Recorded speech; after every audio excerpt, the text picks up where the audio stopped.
Hello and welcome to Organic Edible Garden. Today we're going to be looking at planting our eggplants, our peppers and our chilies. And when growing organically, it's really important to plant at the optimal conditions, and these guys love the heat.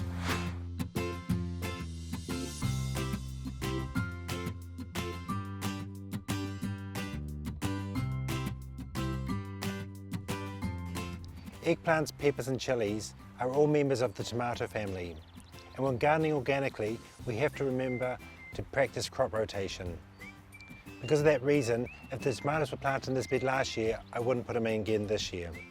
The reason we practice crop rotation is the members of this family take certain nutrients from the soil and have certain diseases. So if we put in the same bed, those nutrients are gone, and there are diseases that attack this and tomatoes, and they can be transferred onto these plants. So we try to practice at least a 3-year crop rotation for most of these things. At the top of the bed here, I'm just going to plant some eggplants. And there's 2 different varieties here. We're planting the Asian type eggplants, which are the longer teardrop type, and the European eggplants, which are the round ones.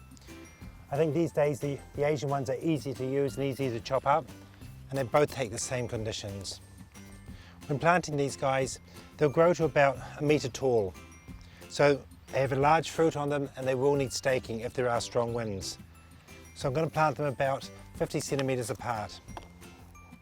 You can always tell the difference between Asian and European eggplants, and that the first leaves and the stems of the eggplant are always much darker. Next we're going to go and plant our capsicums or peppers.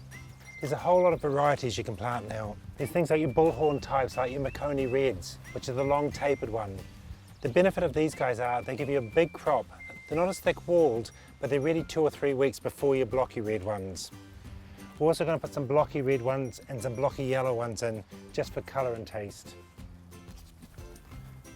When planting the peppers and capsicums and chilies, it's really important to get all day sun. You want as much warmth as you can. In this area we've got black weed mat around the garden which attracts the sun, as well as these concrete posts which hold the heat for the overnight. If you can't have that, it's often quite good just to fill up plastic bottles with water and put it around your plants, or even large rocks. They'll hold the heat in the ground during the night times. So I'm planting these plants about 40 centimetres apart. Because they get reasonably large, they're going to need room to expand. And because they need protection from strong wind, I'm going to put stakes around them just to hold them up when they've got their fruit on.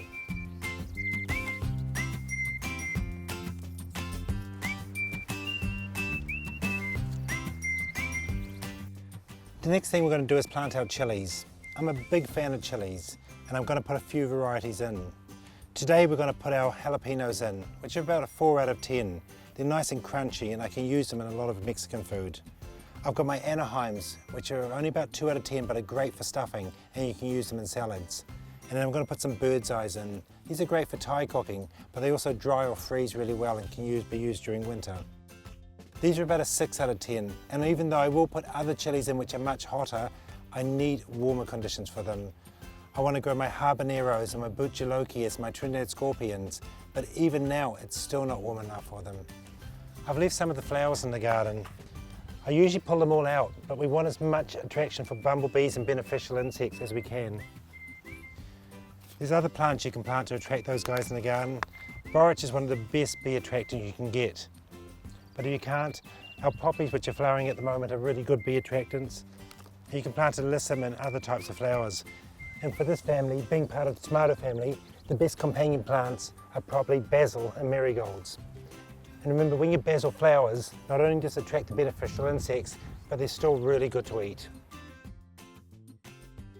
And also a member of the tomato or solanum family are the tomatillos. These grow similar to your eggplants or peppers, but they have a tomato-like fruit that is encased in a shell, very similar to a Cape gooseberry, but they taste like a green tomato. These guys are great in salsas and all types of Mexican cooking. The only difference between these and the others is they actually have to grow more than one for pollination. So I've got 4 in a group here.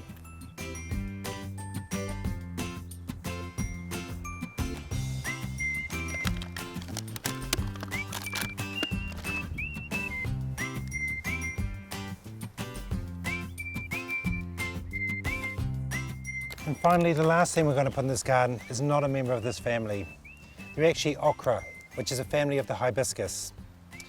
When planting these, they're going to have little hibiscus flowers before they have the okra on, and they're a great attractant to your bumblebees. They like the same heat as these guys get, so they'll be good in this garden.